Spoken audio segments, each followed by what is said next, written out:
Are you guys done with water drinking? My dogs.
Oh, Brenda, good morning.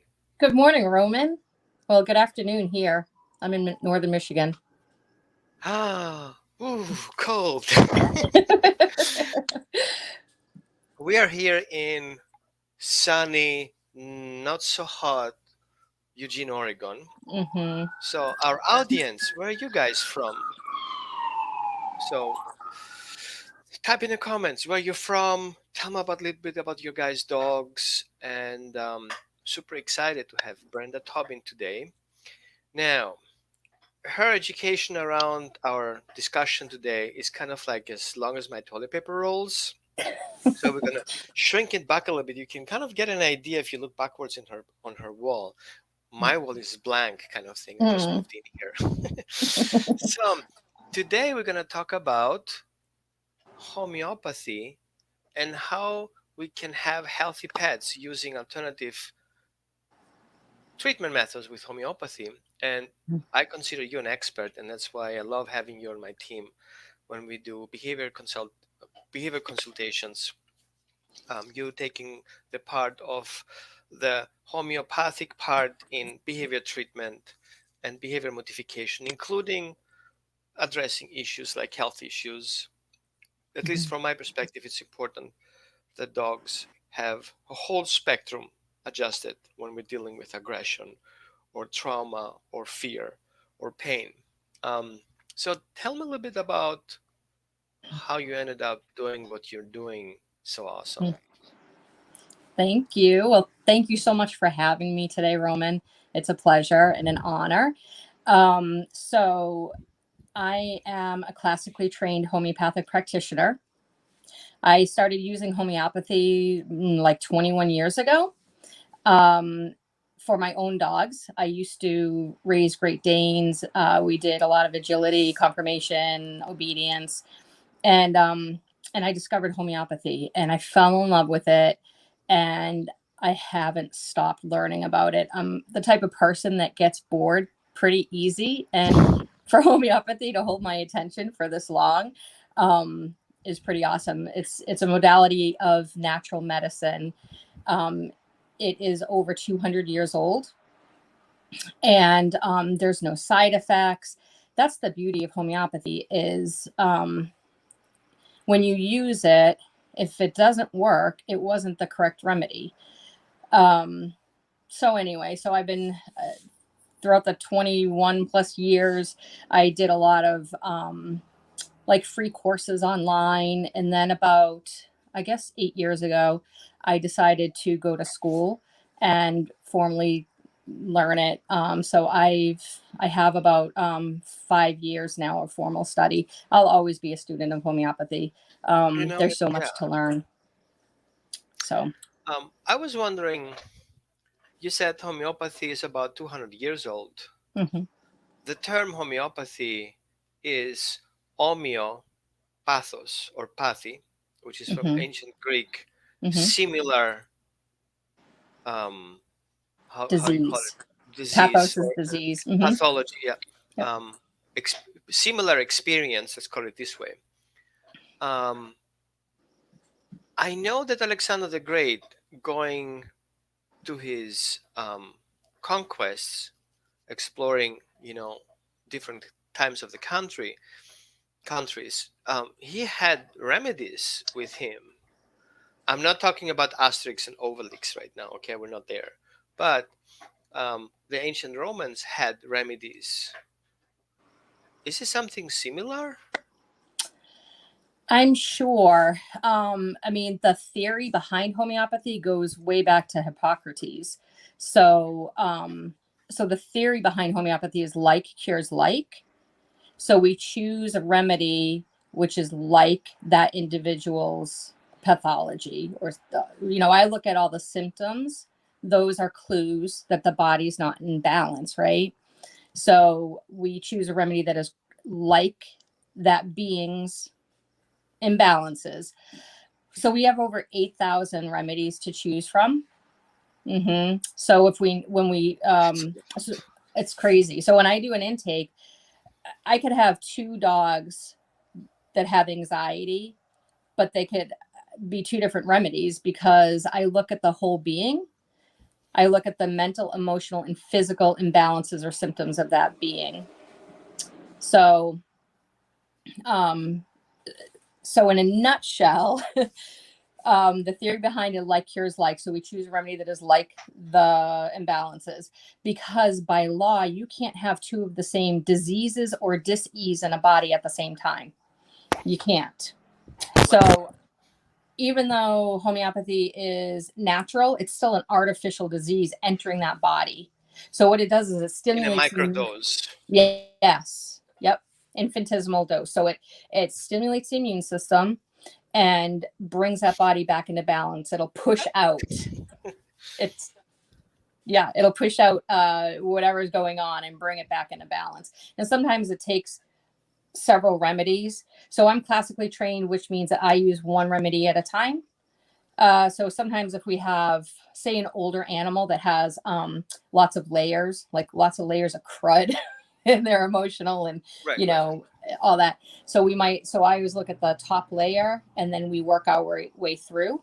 Um, You kind of and start prioritizing and how the pyramid is affecting the animal, and you just shape it off. I like that. yep, yep.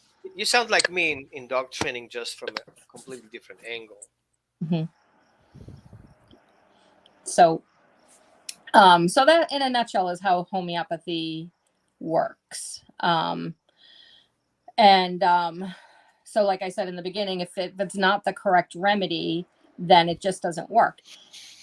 And that, like, I love when people kind of dabble in homeopathy for themselves, but it's a little bit discouraging too if they're just starting out and they don't have somebody near them that is that has the experience and you know testimonials and sees that homeopathy works. So a lot of people, they'll try it and it's the incorrect remedy and they go, this stuff doesn't work, so forget about it. So my experience with homeopathy, I was 12 years old, if I remember the first time. In Austria, where I grew up, homeopathy was kind of like crap. Like, really? Let's just do just sugar hmm pills kind of thing. hmm And our Hausarzt, our home doctor, the primary physician, he was a homeopathic practitioner. And he only did that, hmm nothing else. And so I heard a lot of rumors. Oh, kids with acute diseases, he's put them on sugar pills, it takes forever. The kids should go to school and don't hang around the house trying to get healthy the natural way where you're losing, days in school. hmm And I was very biased when I went there. I was like, I don't feel the change. Like suddenly the pain goes away, like the medication would do, kind of like bump you out. hmm But over the years, I recognized how wrong I was. because now if you open my cabinets, you don't see anything other than cell salts, homeopathic stuff, and I I'm not sick. I'm not usually getting sick Hmm. in general. So I feel like having all these toxins away from my body can Hmm. function much better than having, you know, going to just treat the symptoms and not treating the imbalance. Hmm. Um, and so when I start working on animals, I miss that part because I don't have that knowledge. So what I would reach out, I bought books. Like, great, you got this book and the other book and other books. And like, I had like 10 books. But you know what? Reading all those books, by the time you're done, your dog is done too. Right. So it's kind of like, okay, DIU, how you call it, do it yourself thing with this kind of stuff, it's kind of hit or miss. Hmm. What is your experience with that, with people when they're doing their own remedy kind of cocktail? Yeah, they end up coming to me. They end up going, I don't know what Man, to do. I've tried. I believe in it. I've seen it work. You know, my aunt, my uncle, my sister, whatever, they use it. They swear by it. And I've tried, and I don't know. So that's where, my experience comes in, right? Is I've studied the individual remedies. And then there's potency. So you could have the correct remedy, but the incorrect potency. So it is as simple as homeopathy is as complicated as it is. Like, you go down that rabbit hole, and there's so much to learn and explore. So that's why I will always be probably a forever student of homeopathy. I'm constantly in classes at different colleges for homeopathy, because there's just so much to learn. So, where you can do some simple acute, so say for instance your dog, um limps. It just yeah. played rough outside, fell over, and like, oh, mom, my leg. Right. So we could use like arnica. Everybody, I think, has heard of arnica.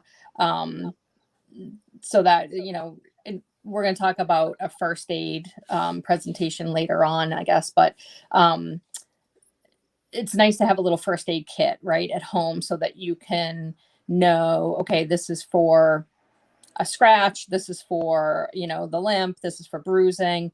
Arnica is really good for hematomas, because arnica dilates the blood vessels. So it's good for bruising, really good for hematomas.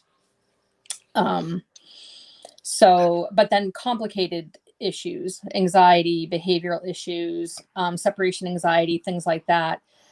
Whether it's me or another homeopath, it's always advisable to seek the advice of a professional. And honestly, in the long run, it doesn't cost that much money. Like, I have people typically come to me as a last ditch effort. I hear the same story. I've been to the vet. I've spent thousands of dollars. So and so recommended you. Here I am. And with it, I don't think I've had a case last longer than 1 year. Typically, it's like a few, like the follow up's always the longest because I need to gather all this information. And then after that, it's follow ups. And it obviously depends on the case, but typically like maybe 6 follow ups, 5 follow ups, and then done. And it's Right. always so funny to me when I say, okay, we don't need another follow up. And the people are like, wait a minute, Oh, I what? just Like, got used to it. yeah, and they obviously see the difference in the animal, but they're so used to allopathic medicine where, they keep the Every day, animals every jacked year. up. Yeah, Hmm. yeah. Yep, on So medicines and. Hmm. for those who just chimed in, I'm Roman with Holistic Dog Training, and this is Brenda with is a homeopathic practitioner, and her website, yes, you can find it. It's wellnessmattersonline .com. .com. Correct. Yep. Now I got it. Now we're talking about how to apply homeopathy in dogs, especially because we're kind of a dog coffee people, and of course pets, including the other species as well. And we're going to talk about how to implement and integrate homeopathy in our daily lives and with dogs. And it's something that will help us not only save money long terms, avoiding complicated situations of side effects of the Western kind of medicine, but also becoming aware that homeopathy is not just a sugar pill. It's quite complex in the way it works, and it's not something you cannot just mix it together. It's like, yeah, I have headache, I take that pill. Oh, I have headache, I would take that pill. We have to see the, what happened, buddy. Okay. um, where we have to understand the root of the problem, that sometimes Mhm. it's not just an injury, it's not just a pain, it's a kind of complex situation that it can depend on the dog energetic level. So we have to see the dog as an energetic, complicated system where all these organ systems are communicating with each other.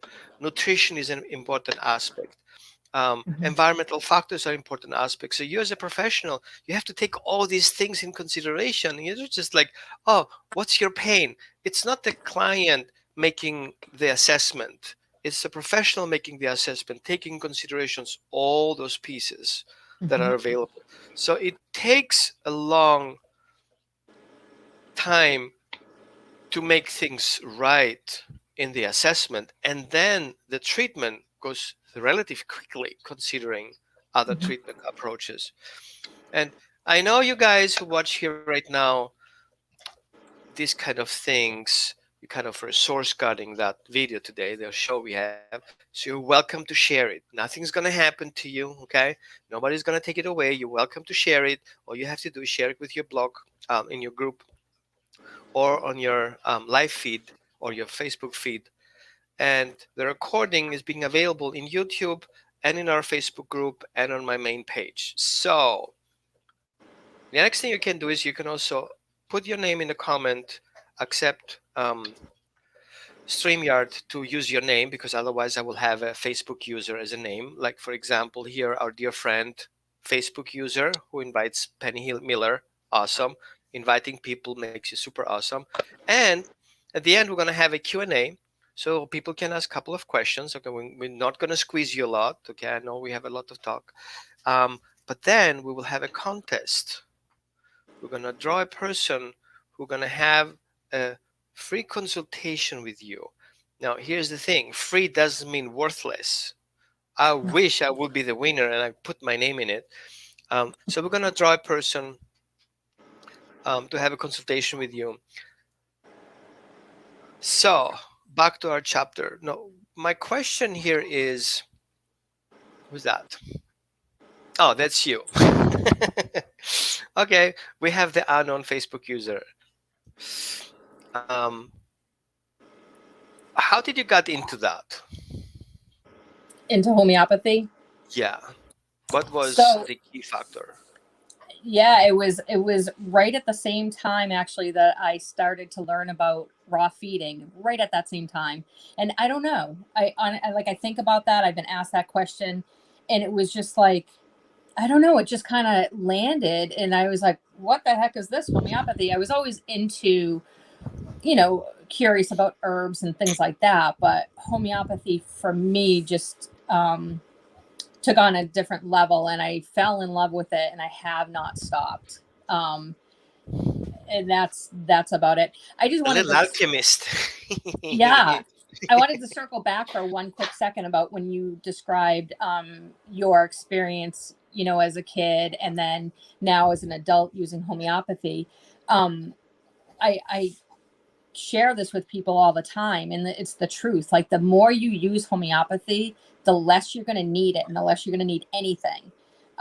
So back in my 20s, oh my gosh, I used to have severe allergies. I would be popping Sudafed and Flonase and all this, you know allopathic crud into my body, and never get, like, it was a band-aid, right? Like, it never cured me, because allergies are in imbalance, just like with your dogs. It's not normal to have allergies.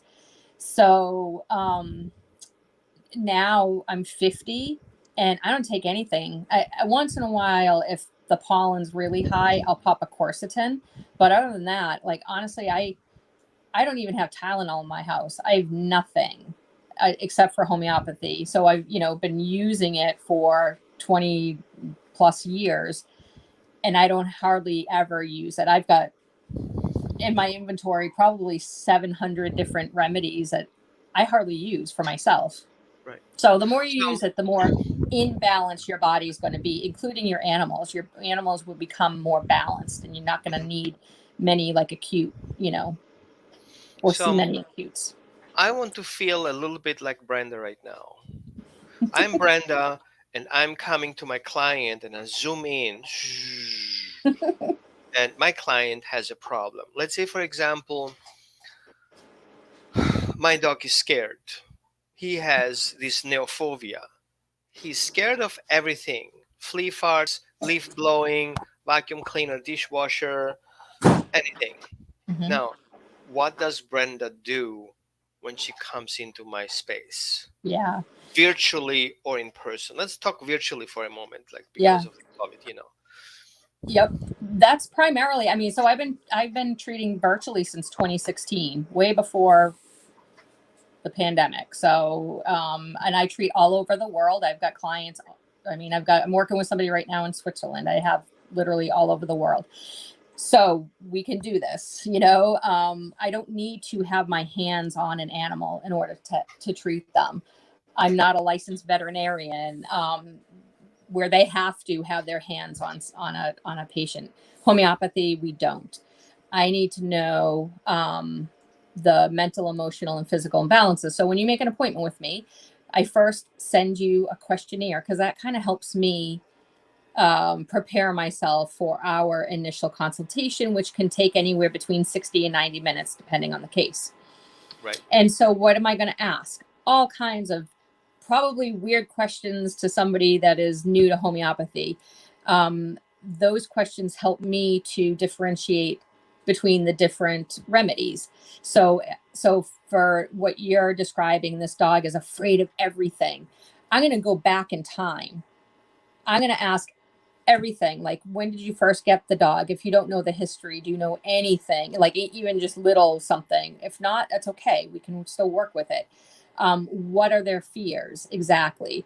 Are they, is it the wind? And then what do they do? Do they run and hide? Do they snap? There's all different fears, right? Or reactions to fears. um and so, and then when is the dog better? Is it better, like, having your company, or not? Like, all those little clues, again, they help me choose the correct remedy. And then at the end, and I always talk about nutrition too.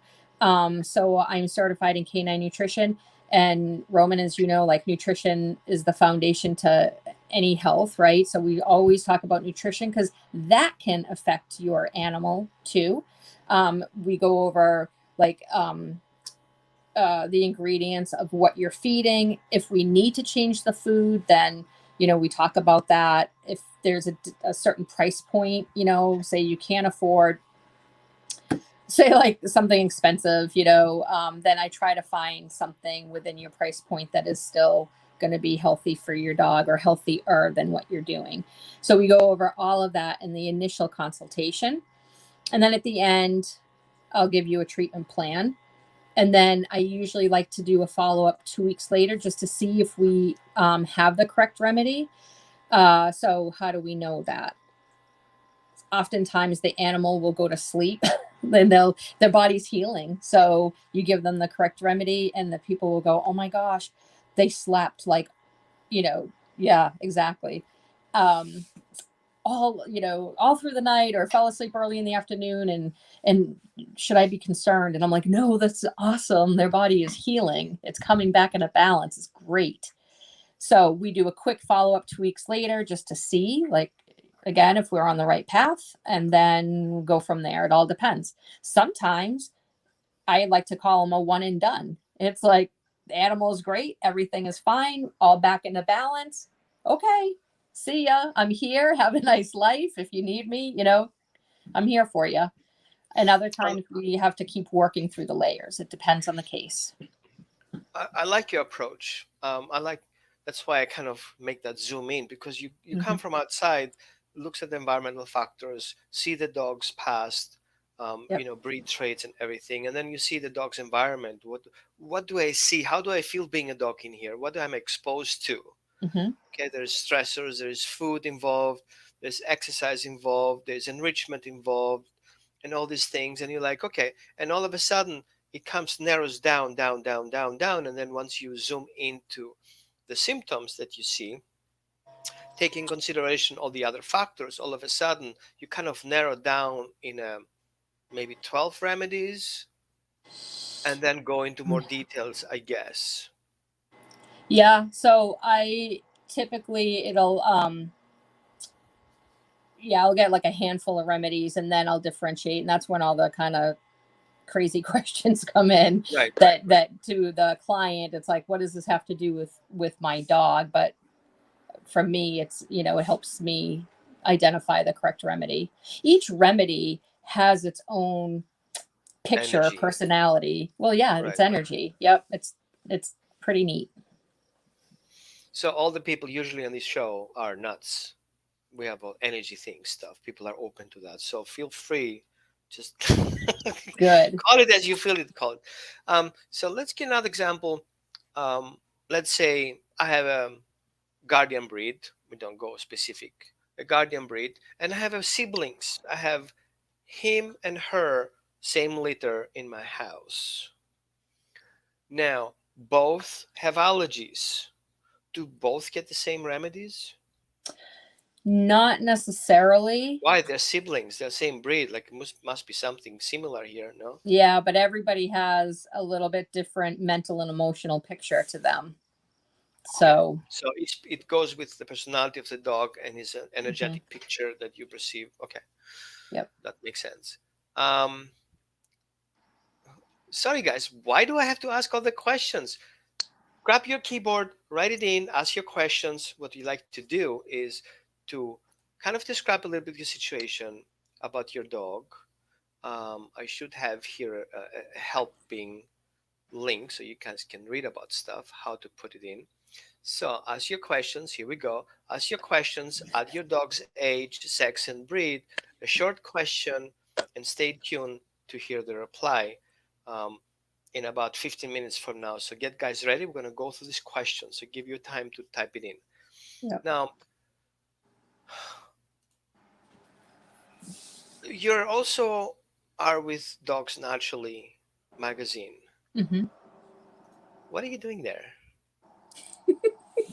I I help educate people about homeopathy. So oftentimes, well, when their magazine was in print, I would write articles for them. Now it's just blog form, which actually I have a homeopathic article for them. It's almost finished. So, I don't write as much anymore for them. But then I also do, they have a series called Doctor's Round. So it's very much like what you and I are doing. So they'll have different professionals come in and talk about their field. So I'm always talking about homeopathy. So I'm often asked to come in and talk about that, which we can either do a prepared presentation or something like what we're doing now, which I love. I'd rather do this. It's just real, and I don't bite people. So any questions that you have, please reach out and ask me, because I love this stuff. I love talking about homeopathy, and I love educating people about homeopathy, because we need to use more homeopathy and we need to use it correctly. Yeah, um we're so off. mhm. Um, Now, you're also working with nutritional aspects, which I love. Um, Now, tell me a little bit about the concept of the bodies of animals, like cold, hot, and regular bodies, um, where dogs are hot dogs or cool dogs or natural dogs. Yeah. How does it affect the nutritional aspect? Yeah, so different foods, right, can be Right. cooling, and so we can look at that too. But Like I know many people who have a crappy food right now, and the dogs have um, inflammations, and Mhm, then they stick to a certain particular protein and specific brand, while they're using anti-inflammatory medication and to pump the dog full, and the dog doesn't really feel better. It just camouflage it. mhm. And how do you combine nutrition and homeopathy Yeah, in so one that piece? is, yep, that is true because you could be on a real crappy food. So I'll go through the ingredient list with the people. So say for instance, they are, well, I always ask in the questionnaire, what are you currently feeding and how long have you been feeding your dog this, right? Because they could say, I'm feeding raw. And it's like, okay, Right. cool. But I just started a week ago, right? So we need to address, well, you got to go back and connect the dots as to why your dog is acting the way he's acting. Why are they, here's another thing too, is I talk about vaccinosis a lot. So, Oh yeah. That was my next question, but okay, here you go. yeah. Throw it So out there. that's all part of it too, like, um and people think that, well, the behavior has nothing to do with my dog having a rabies vaccine 2 years ago or a year ago, but it does. Studies have shown that vaccines last in the system 7 to 10 years. So, and generationally, right? So you could have mother, father vaccinated the crap out of them, and then they have this litter of puppies, and the puppies have allergies, or they can have behavioral issues. Or I had a case where these people had adopted siblings. Here we go, Hmm. it's a sibling, right? Yep, yep. And they had the rabies vaccine. Well, the female was, and thank God the people identified that it was due to the rabies vaccine, because the dog was fine, puppy was fine until she had that rabies vaccine, and it was pretty quick there, like after that she was completely aggressive. Hmm. So yeah, so they came to me, and This they one, these guys. nope, nope, that totally different one. Oh, yeah, I didn't share that. I have Yeah. a video Yeah. testimonial from Ooh. they Okay. almost put the it's on my website, I think, or my Facebook page. But anyway, they were going to put this puppy down. They lost hope. They were like, because she was attacking everybody in the household, Yeah, the yeah, other yeah. animals. So um they heard me speak one time and they came to me. So anyway, the puppy is still, well, she's, I think, 2 now, um and still there, and better, so much better. and Right. and and I've had that before. There's I think I sent it to you. It was a written testimonial. This woman had, I think she's got like 4 or 5 dogs. One of them in the household, none of them are related, but they all live, as a pack in the household. And this one dog, Charlie, he was just attacking, like drunk blood, attacking Oh everybody wow. else. And so she came to me, last ditch effort. I think the dog was on Prozac. And there's a testimonial where she says, uh, he's laying down like with his pack and everybody's sleeping. My heart is full. Like it's so rewarding. Um, these animals have no choice, right? We're No. pumping them full of all these toxins and adjuvants, and it's horrifying. So, um, and just quickly on that too, it's a cat story, but I had a kitten that I had gotten from a shelter, and part of the deal was that I was to bring her back to get her spayed, and I did, and I said, oh, because I included all of her shots. And I said, oh, no, if we can just wait until, like, I'll bring her back, which was total BS. I wasn't planning on bringing her back, but just to get through the spay, I'll bring her back. And it will go from there, because I don't want her having vaccines and a spay at the same day. And they said, oh, No. yeah, no, that's fine. Well, they ended up giving her the rabies vaccine. So this is a kitten that I knew. And then she had the vaccine 5 days later. she acted like a little rabid kitten. Like she jumped on the back of my Great Dane. Thankfully, he was a good boy. And Can somebody tag Dr. Rob here? Dr. John Rob. oh, we'll have He, to talk he, about that after. no, he Uh, supports a lot anti-vaccinations.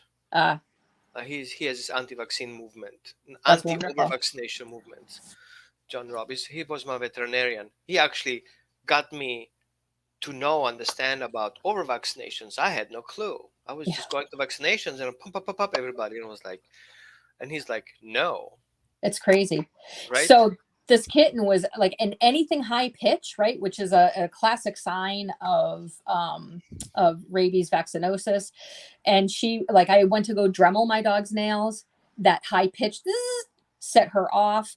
I went to go grab her off my poor dog, and she turned and she bit me, blood everywhere. And thankfully, and I'm not saying this boastfully, but thankfully she was my cat, and I could recognize right away, like, okay, connect the dots, right? She was fine. She had the rabies vaccine. She's acting this way. So I started treating her, and we got through it. She was absolutely fine after, You start treating her.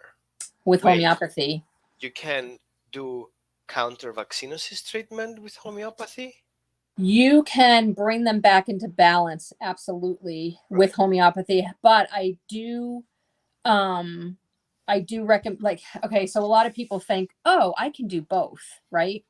I'm going to still vaccinate because I don't want to tell the vet, or I'm intimidated by my vet. So I don't really want to say anything. So I'll continue to vaccinate the crap out of my animal, but then I'll go see a homeopath and do this anti-vaccinosis. Like you're kind of a magician, make things go away like this. Yeah, doesn't Yeah. work that way. There's a Yeah. tipping point where the body is just like, I've had enough, and there's a point of no return.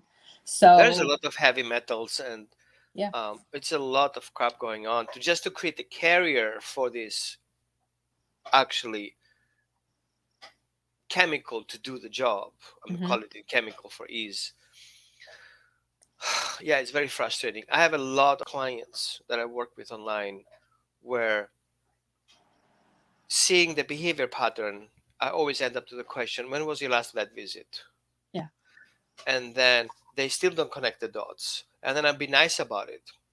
So you went to the vet visit, and then a month later, this and this happened. Suddenly your dog changed and you don't know what happened. From a Hmm. good, well behaved dog, suddenly aggressive, overwhelming dog, hates everybody, hates visitors. Um, yes. And then we go down to the vaccinations and was like, yep, he got his vaccinations done there too. And Yep. then if we go down the symptoms that a dog shows over that period, then it's kind of a no brainer. And then you go to the vet and tell them about that. And then all of a sudden the vet says, well, it's nothing to do with that. A Right. month later, the reaction is like immediately or it's not, Yep. which is not truth. So in general, when dogs have this over toxination of different medications, how do you clear this out of the system? Do you have specific homeopathic protocols to clean the system out, liver Hmm. and kidneys? How does it work? You do a combination of stuff? So we can use herbs, like a dandelion tincture or something. That's not going to interfere with homeopathy.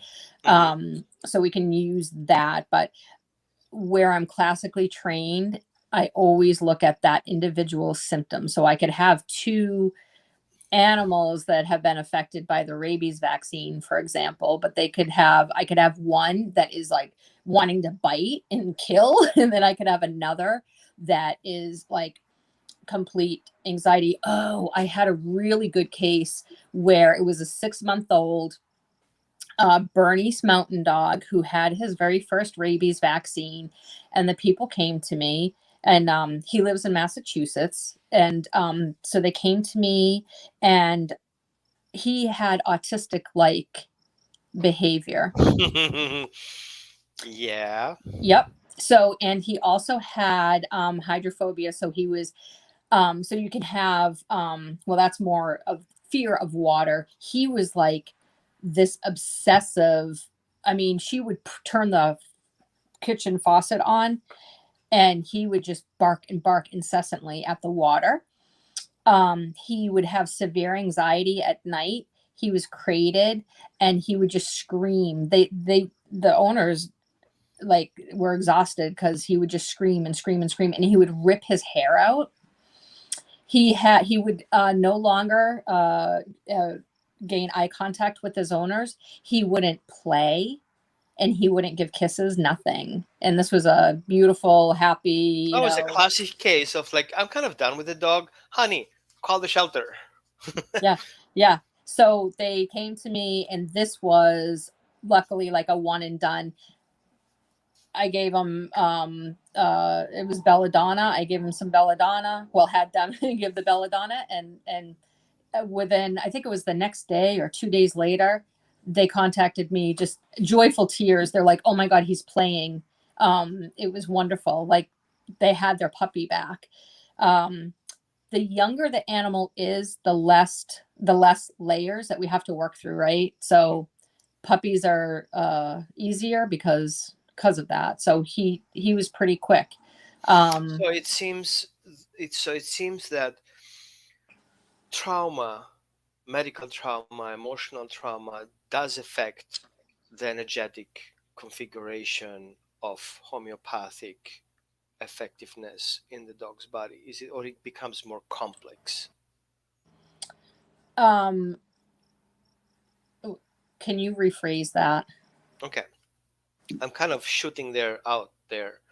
Um, I have the feeling, doing the combination of what we talked about and comparing with things that I have seen over the period of time, the more energetic traumas the dog has, Mm, the more layers you have to deal with. yep. It's just not the dog becomes this older, like if I have a dog who's totally perfect environment, it's just getting older, you need to do longer processes. It has to do with all these individual energetic blockages in the body that don't let the remedy work himself through it. Perfect. That's exactly, yes. Yep. You're so smart. No, I'm not. I'm Yes, you just, are. you just helped me connecting the dots. Not literally. Like I specialize in trauma, and I'm very good at finding the root of the trauma. But I don't have all the tools. Like I'm missing tools that you have. I'm Hmm. not going to sit down and study um, homeopathy, even if I'm not even practicing, but I'm using it. So I rather call you, like, hey, Brenda, I have this case, blah blah blah, which we do actually. I made a decision. I just announced it. Now you know. And in my premium healing program, which is my armada, so I do energetic work. Hmm. I do synergistic healing practices. So I help people energetically, intuitive, scan the dog for trauma and blockages, and then having the nutritional aspect. Finally, I got it off my chest.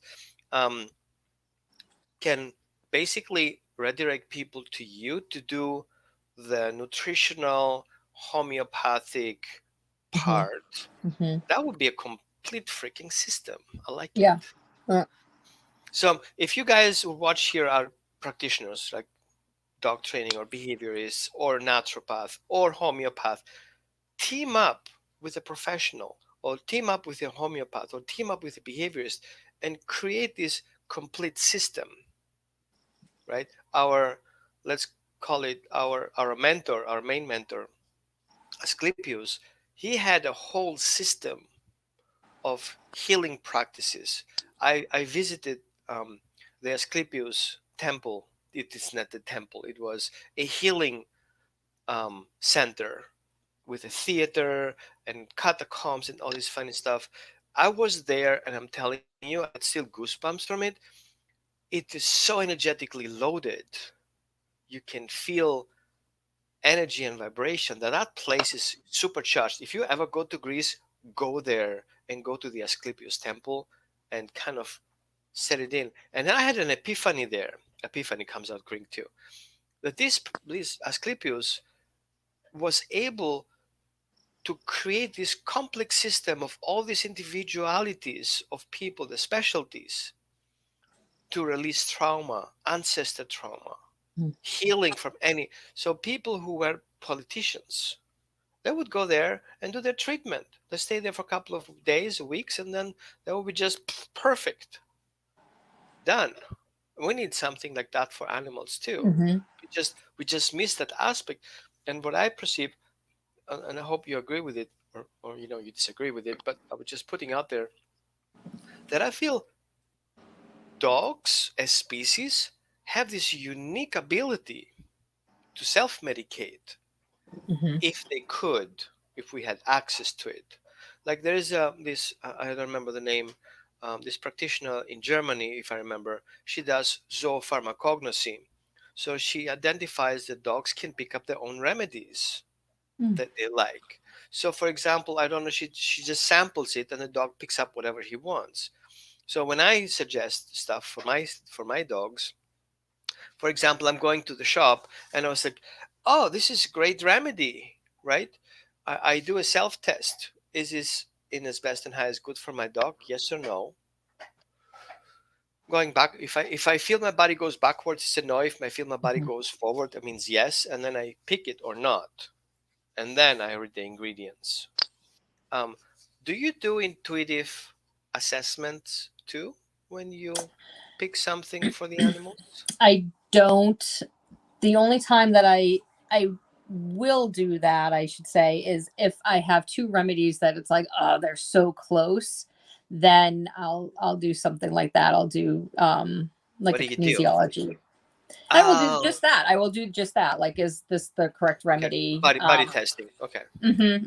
But Okay. no, I mean it's there's an art and a science behind classically trained homeopathy. So I don't do that necessarily. I mean, I always take the case and I connect all the dots and look at everything. Um, a lot of people think that dogs don't hold energy, don't hold past trauma, don't hold grief. Yep. Right? Sorry, So, guys. Here are the news. Yes, they do. yeah. 17 generations. Wow. I have a lot of seizure cases too because of vaccines. And I had one. And have you ever heard of the homeopathic remedy Ignatia? Hmm. Okay, so that's mostly for grief, right? When you think of Ignatia, you think grief.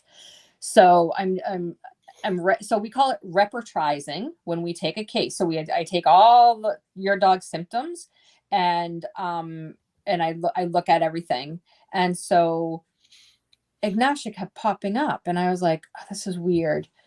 Uh, and so I asked the people, hey, has your dog lost any, like another pet or family member? And the woman says, huh, that's funny. My dad died like 6 months ago. Was your dog close to your dad? She says, oh my God, they were so close. Ah, Ignatia, take Ignatia. Like it's so sort of answer that question. Like, no, I mean, but looking at that whole being and being able to interview and ask the questions and pull things out, because a lot of people think it's not important. They wouldn't think to talk about the grief of the animal, or even consider that that animal was grieving. Hmm. So, I want to put a disclaimer here just for the legal aspect. mhm, If your dog has any acute symptoms of pain or he's sick, please go to the veterinarian right. that you are subscribed. Start there. Once you get the assessment there, and then you get the list of medications that you have you to take, then check in, do a second round of see, is this really necessary? I would, when I went to the doctors, and I just need to add that, I always ask the question why. I'm a Mr. Why person. Why this medication? What is it for? Do we know the symptoms? Do we know what causes it? Oh, we're just using that antibiotic because we don't know what it is. Then, Mm, if we don't know what it is, why do we use such an extreme? What are the side effects? How long does my dog has to take it? What if it doesn't work? Oh, then we try something else. Like I can do that too. I'm just going to the supermarket, buy whatever I want, and then if it doesn't work, then I'm trying something else. That's what you're telling me right now. unfortunately, I have to kind of clarify. If you go to the veterinarian, and I respect that profession too, these people just have a screenshot of the situation. They don't have the whole story of it. Mm-hmm. I like Brenda, where you go in and ask, you want to learn the dog's story. Mm-hmm. You're not only listening to the person, you're also listening to the story of events, the behavior patterns, the disease history, and then you see the whole timeline. It's like, okay, we have an inclination, we have a projection over here. Okay, that is going in the wrong direction. We have to stop that. We just don't treat pain without recognizing there is a story to that and ignoring the story that most people do. Mm-hmm. I mean, I know veterinarians who are super awesome. I wish they had a little bit more open-minded concept to at least look at nutritional as nutritional medicine, which you practice, which I like. Mm-hmm. So, okay, anyone have any other questions so far? Oh, by the way, sorry, I took over. If I want to learn more, how do I learn more? I know we're talking about doing a class Mm-hmm. thing. Okay, ready for the teaser? That is what. So with this class, it's about an hour long, and I go over different homeopathic remedies. So kind of like clean out your medicine cabinet, right? And we can fill it with homeopathic remedies and what these remedies do. And the beauty with homeopathy is that we have, oh, I don't know, hundreds of what we call polycrest remedies. So polycrest remedies are remedies for many different uses. So for instance, I mentioned belladonna.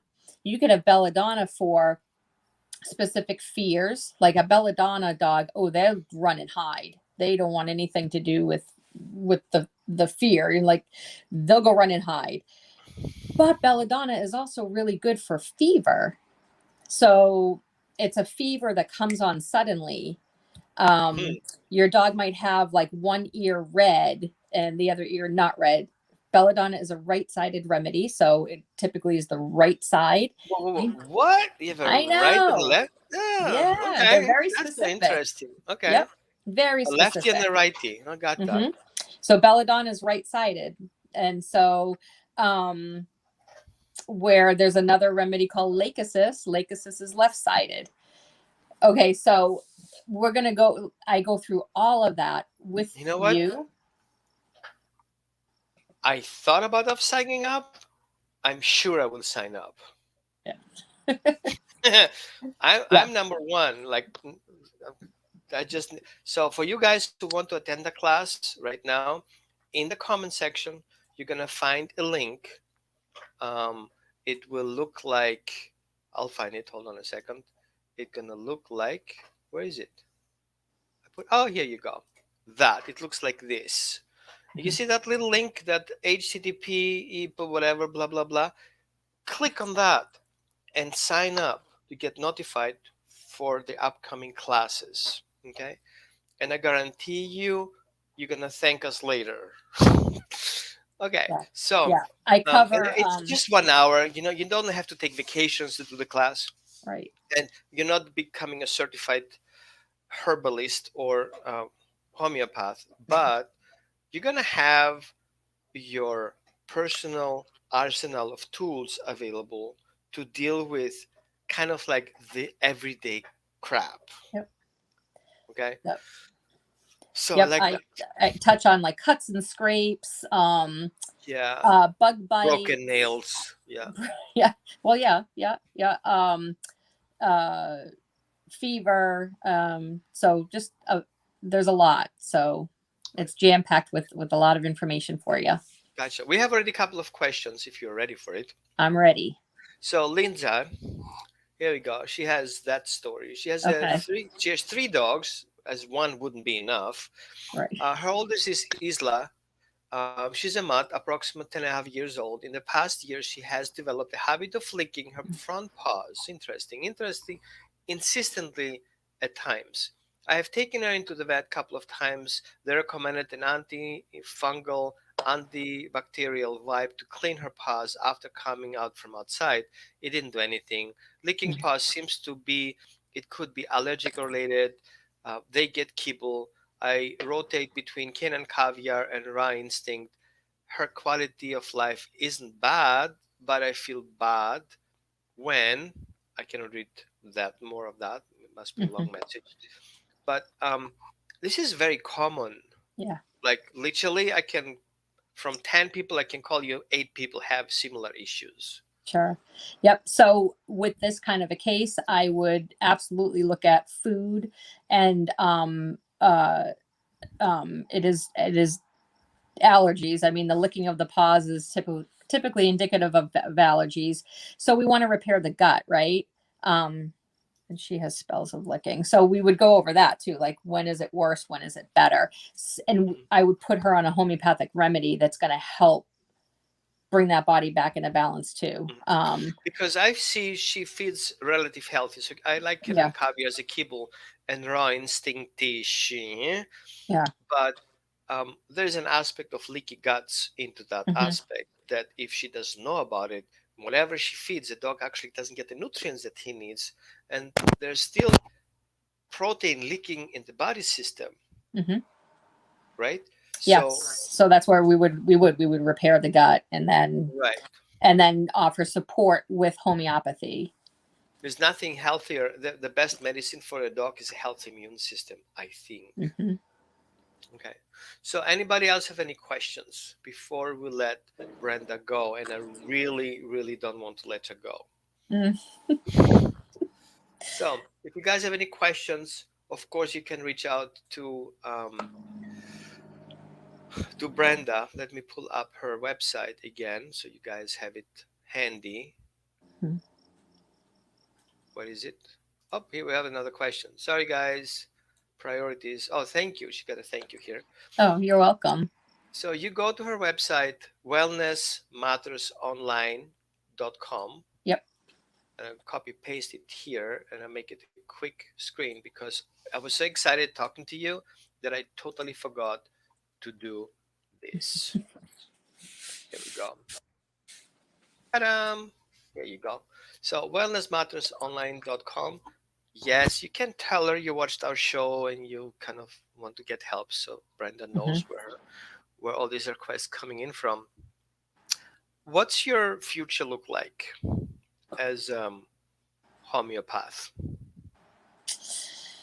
Well, I think that it is looking better, because I think that people, and I hate to generalize as well. There's so many awesome veterinarians out there, but I just hear the same story over and over again, right? Like, there's so many that just pump the dogs full of vaccines and, heartworm and flea and tick medication, which I always offer options for all that stuff too.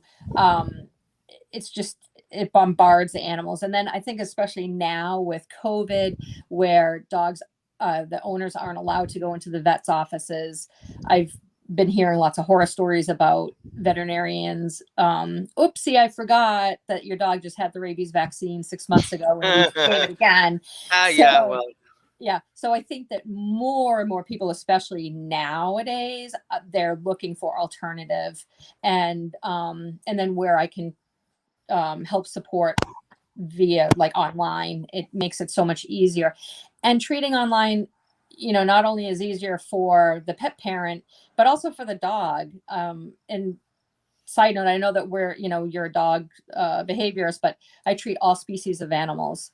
But the animal doesn't have to leave their house, right? So it's a lot I of get stress getting a dog in a car. yeah, so I get a better picture of that animal in its own environment. Mhm. um Can and people send you blood work? Like if you want more details, would blood work help? sometimes blood work helps, like, so if a dog has like elevated liver enzymes, or um Let's say a uh weird example. Sorry. I have no clue what my dog has. My dog suddenly doesn't move. He just stays there. If I go there, he starts growling. I'm not daring touching my dog, example. Hmm. How do you know what he has? So again, so like homeopathy, we don't actually need a diagnosis always I because we like look, that. right? Because we look at that being's symptoms, the mental, emotional, physical imbalances or symptoms. So I don't necessarily need a diagnosis, but say for instance, you come to me and you say, my dog has a heart murmur. Okay, did you have an echo done? Like what? So if you can specify which valve, then I can hone in and go even deeper with a remedy. But if it's like a behavioral, um, I think most people will know, hey, my dog is growling at me, but he just hurt his leg, so it's a pain reaction, over like, um, or if it's an older dog, sometimes I might say, every once in a while, I might say, you know what, let's go get some blood work done, or let's go get Right. an ultrasound done or something, Okay. just so we can So see. what do I tell my vet? I says, hey vet, Uh, I don't care what you're doing. I just need an X-ray. yeah. Or So, it's yeah. kind of like I would have a problem with that. Yep. Like how would the person, let's say for example Lindsay, how Lindsay runs around with the dogs and all of a sudden the dog steps on something, he stops yelping, he doesn't lift his legs, she has no clue what the dog has other than he has a problem, and she wants to get help. Hmm. What would be the process? Yeah. So I would see somebody like myself first, unless it was, it's, well, even like say if it was an ACL tear or something, homeopathy can help with that. What? Wait, Yes, like no surgery kind of stories? correct, correct. If we see it right away, but if it's like, hey, this has been lingering, then that might. Yeah. And I'm the type too that if I feel like you need veterinary help, I'm going to say, okay, I think it's time to go. Okay, so I'm not like this, I'm not unrealistic, right? So Right. there's a Yeah, time and a place. if your dog has a broken leg and it comes like somewhere straight, Right. okay, go to the vet, but the vet gonna However, prescribe you medications, a medication.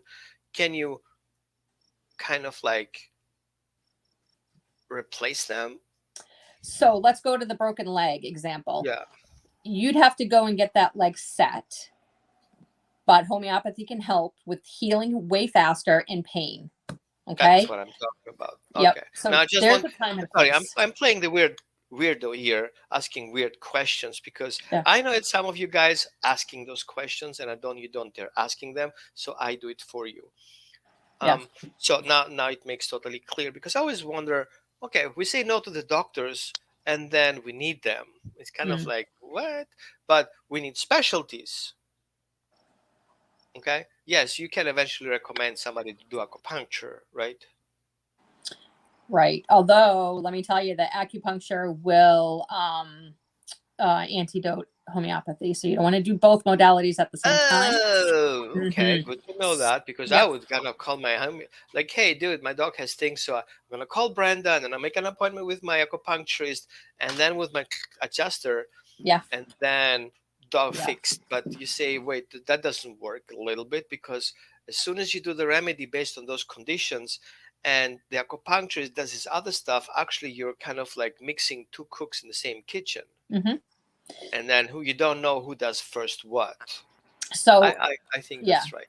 So I'll have clients, I've had a few that will come to me and they say, and this is why the questionnaire is important too. So I'll read through the questionnaire before obviously our appointment and I'm scanning through and I'm like, oh, okay. So they're doing acupuncture right now.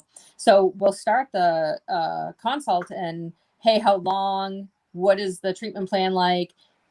Do you feel like it's working? Because I believe in acupuncture, but if they're doing that modality and it's not really working, then maybe it's time to move into homeopathy. But if they feel like, no, I feel like it's working, okay, come back to me later. I'm not going to After. waste your time or your money. Right, right. um it's going And to then antidote. and then the client doesn't know which one actually worked if you do too many things together, right? Okay. Right. Yeah. I Yep. okay. So I know you're busy, and I apologize for overkilling it today. Which is so fun. I like talking to you, kind of like you know your poop. I do. I love it. And I like when people are passionate about stuff. It Mhm. gives it such a higher quality out of it, rather than yeah, I'm doing that, and you really like what you're doing. I just feel Mhm. it. And when I first read the article, I really liked. I read a lot of articles because I'm very interested to get stuff, like see different angles. But I was like, friend request right there, and I don't send so many friend requests out, but I totally appreciate you having a time today, and I'm gonna have you again here. Mhm. Definitely, we're gonna talk a little bit more about food. If you guys agree in the comments, then not. If you guys don't like her, then I would not just Yeah. invite her anymore. It's up to you guys. So, thank you so much. I so appreciate you, Oh, thank and you for having me. it was so fun talking, and we really touched pretty much everything. Now, here again, the teaser for the workshop that I would like you guys to join. We're gonna set it up with Brenda. I will guys let you know, and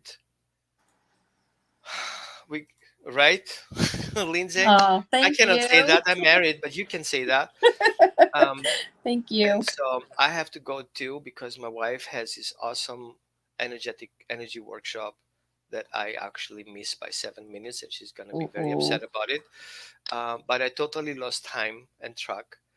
So that's it. Thank you guys for watching. Um, I see you guys were very interested. We're gonna go through the comments and looking forward talking to you again. Thank you. Thank you, everybody. Thank you Bye so much. bye.